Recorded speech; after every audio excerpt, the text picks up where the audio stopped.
primer ministro convoque a nadie quitándole cuerpo. Yo quiero pensar que obviamente ese respaldo político...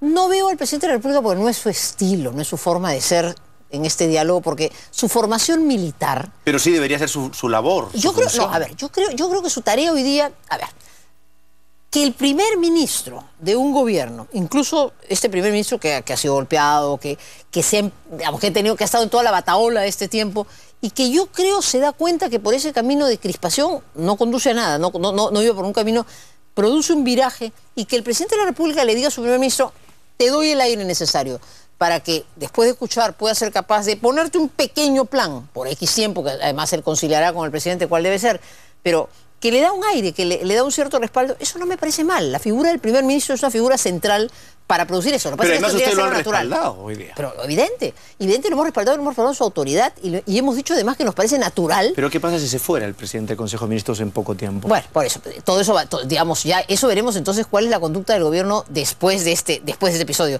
De momento, fuimos invitados. Si nuestro primer juicio es cuál es la actitud del gobierno, nos parece positiva. Es una actitud en que me parece una autorreflexión, una reflexión interna de decir, oye, por este camino por el que estamos de crispación y de enfrentamiento no vamos a ningún lado. Procuremos darnos un aire, y creo que se comprende bien que les queda un año no electoral. Dentro de un año estamos todos en campaña. En consecuencia, hay pocas tareas que pueden ser llevadas adelante para las cuales bien vale una cierta calma política. En ese diálogo hemos procurado, como le corresponde a una fuerza seria, plantear algunas ideas. Tampoco suponemos que tienen que ser seguidas. Hemos procurado pensar qué es lo que el gobierno puede hacer y en la que una fuerza de oposición puede respaldar. Les hemos dicho, en eso estamos. Cuando ha tocado hacer conversaciones más bien críticas, como por ejemplo un análisis brillante que hizo Bedoya cuando el gobierno planteó el tema del progreso económico, la seguridad y la pobreza. Y Bedoya les dice con toda razón, es el progreso económico lo central, porque con la dádiva, porque con el asistencialismo no se sale de la pobreza.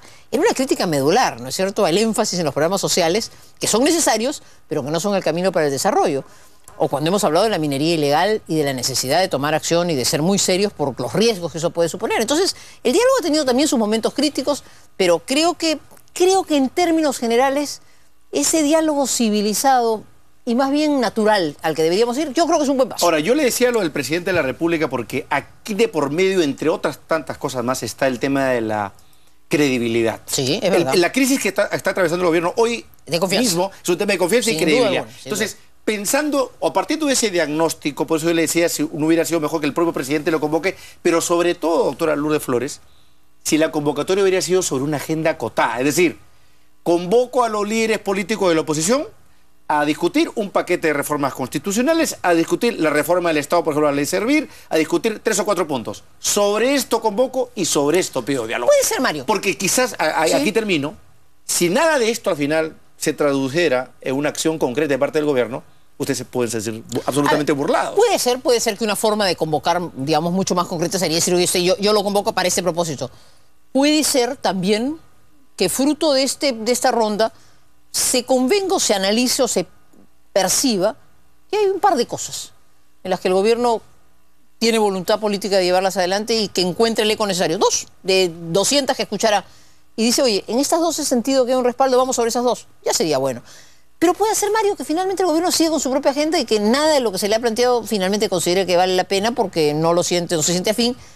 Pero si solo eso bajara un poco en los 12 meses que nos queda de etapa no electoral, la crispación con la que hemos vivido, y recuperáramos el buen talante de una política de consensos y de disensos, de crítica y de apoyo, eso ¿Ustedes sentirían que el objetivo se ha cumplido si a propósito de estas conversaciones el tema de los ataques y la crispación baja? Así es. Ese es el objetivo, usted cree, principal de este inicio de conversación.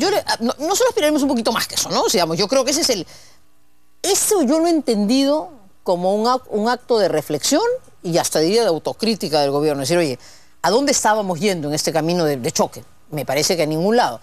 Obviamente nosotros no somos la fuerza fundamental con la que han, digamos, con la que había esa crispación. Ustedes han tenido buenos modales. Y con nosotros la actitud ha sido una actitud muy cordial. Presumo que cuando lleguen esos diálogos de grupos más distantes, ese es el momento más difícil, pero yo te diría que para el país sí sería saludable que eso se diera.